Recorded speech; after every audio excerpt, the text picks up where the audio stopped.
L'emploi en Polynésie française progresse en 2022. C'est ce que nous apprend la dernière enquête de l'Institut de la statistique réalisée au deuxième trimestre 2022. Le taux d'emploi est à quasiment 54%. 100 000 personnes ont un travail, une activité, soit presque 2 000 de plus par rapport à l'année dernière. Et cela alors même que les aides post-Covid ont été supprimées. Pour parler de ces chiffres 2022, plutôt bon de l'emploi en Polynésie française, nous accueillons sur notre plateau le président du MEDEF Polynésie. Bonsoir Frédéric Doc. Bonsoir Maroki. Merci d'être avec nous. J'ai cité quelques chiffres qui illustrent la progression de l'emploi au Fénois. Quelle est votre analyse à vous, les chefs d'entreprise?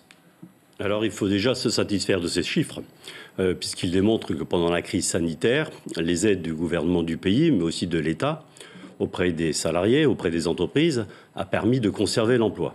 Conserver l'emploi, mais conserver aussi les compétences qui ont été essentielles au moment de la reprise de l'activité touristique de ce début d'année et qui ont permis d'y répondre rapidement et donc, quelque part, d'accompagner cette reprise d'activité. On est encore loin tout de même du plein emploi, mais selon vous, c'est quand même une bonne année 2022, mais l'emploi reste fragile en Polynésie? C'est certain, quand on a presque un Polynésien sur deux en âge de travailler qui n'est pas dans une activité déclarée, on se rend compte à quel point on est loin des objectifs. Et les objectifs, pourquoi?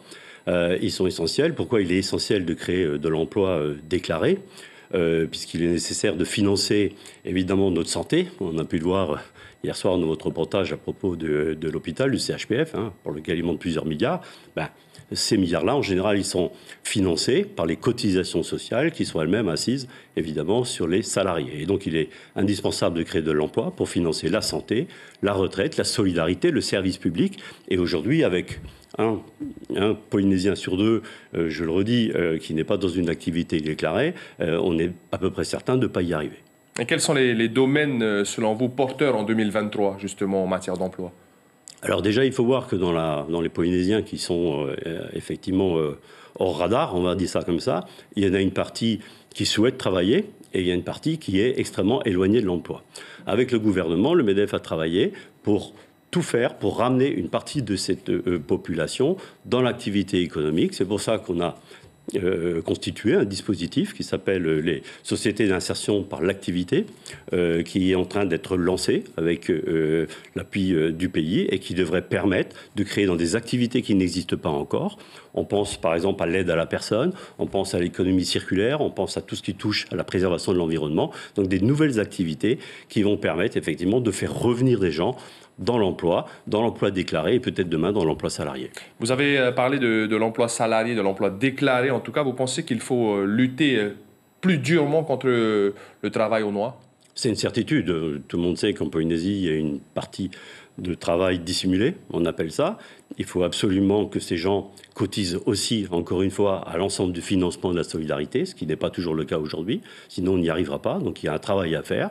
Le pays doit se l'accaparer. Il a déjà commencé à le faire. Mais en tout cas, on a encore beaucoup de choses sur ce point-là à évoluer. À côté de ça, ce qu'il faut surtout comprendre, c'est que sans développement économique, on ne créera pas d'emploi. Et donc, aujourd'hui, la priorité, c'est ce qu'a commencé à faire le pays dans certains domaines. Il faut créer de l'activité, du développement économique. Pour soutenir le pouvoir d'achat, le MEDEF a proposé cette prime du pouvoir d'achat donc, qui a été adoptée à l'Assemblée au début du mois de décembre.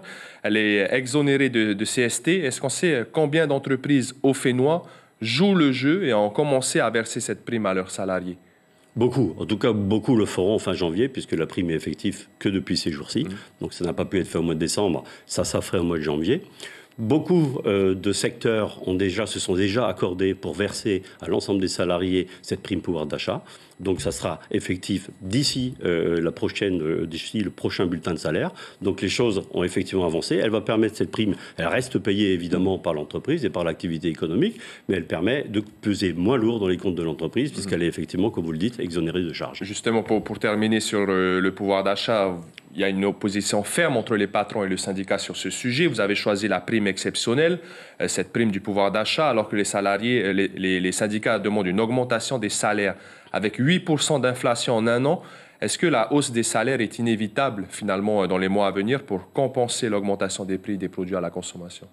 Alors, il faut savoir que l'augmentation des salaires, en tout cas pour ce qui relève du SMIC, a déjà été effective. Aujourd'hui, le SMIC, depuis fin 2021, a pris plus de 10%. Et pour les autres? Voilà. Et pour les autres, il y aura forcément des discussions, on verra comment que les choses évoluent. Il y a déjà des petits efforts qui ont été faits, jamais suffisants. Et c'est pour ça que la prime pouvoir d'achat est venue compenser ce manque, effectivement, de perte de pouvoir d'achat. En tout cas, cette perte de pouvoir d'achat à les autres catégories, hors SMIC, évidemment, qui, encore une fois, ont profité pleinement des règles et de la réglementation qui impose une augmentation automatique. Toute dernière question, quelle doit être la priorité économique, selon vous, pour 2023, rapidement?